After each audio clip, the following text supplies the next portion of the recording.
What we're gonna do right here is go back,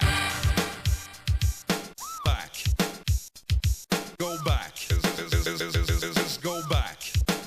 Hi there, welcome to a special video in which I explain what went into the music element of the new series, the Amiga Quantum Leap documentary. And it was not an easy process to find all the music that I needed for this, because this being a YouTube documentary, I could have simply used any music in the whole wide world and that wouldn't have been a problem.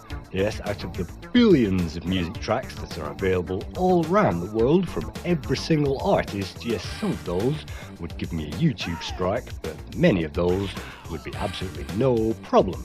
But I decided to write off almost 100% of those, and I didn't really want commercial music inside the documentary.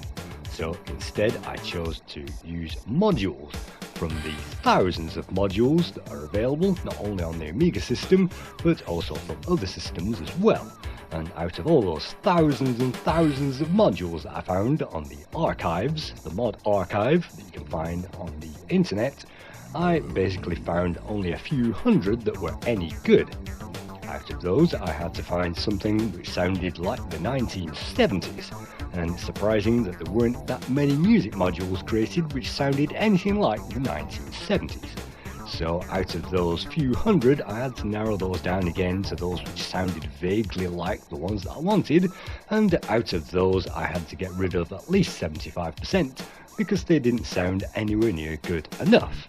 I wanted music modules to have at least one instrument, maybe several, which sounded authentic, like it was a real band playing those, and to the casual listener they wouldn't even realise that all the music was created on the Amiga, and the Amiga actually made that possible.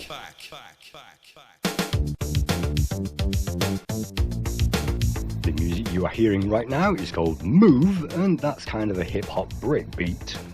And unfortunately hip-hop and breakbeat wasn't very popular in the mid-1970s and early 1980s, so this very track was chosen as an example of something that sounded good and of the period, but unfortunately I couldn't use it, and I'll probably use it in the next set of videos, which I'm hoping to produce in the series next year.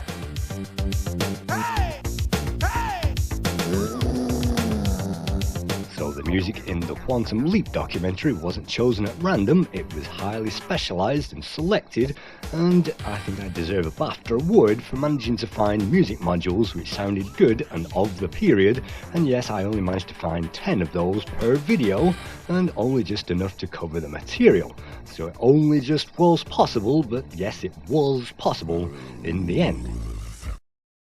All of the music has been remastered into 24-bit and it sounds meatier and fuller than ever, so if you want to hear that music clearer, I will actually be releasing a free package including all of the modules and the music which I created for this movie in a future Kickstarter as a freebie package, so you'll be able to play all those modules on your native Amiga.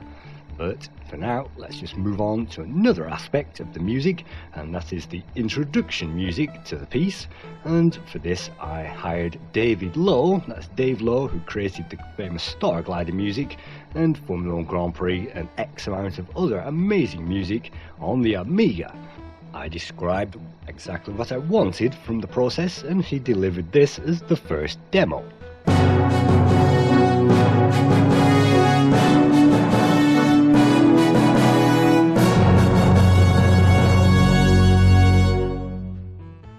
I described a sequence of notes which were solid notes which would build up one on top of the other, a bit like the colours of the rainbow or the rainbow tick, which was of course a Commodore symbol, so I wanted all of those to build up one on top of each other like the famous tick logo. So Dave went away and this is his second demo.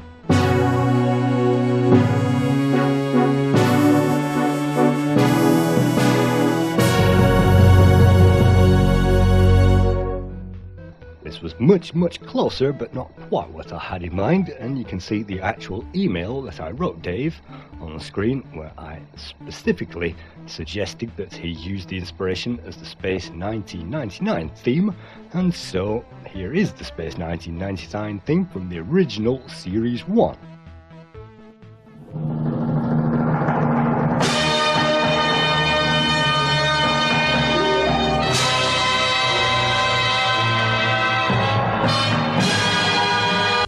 And so I am very, very proud to present the final outcome of that collaboration. And yes, this was a true collaboration in every respect. This is actually the music that I had in mind, only better so, and I'm absolutely over the moon with the final product. And so I'm going to end this monologue on the making of the music with that very theme. Thank you very much.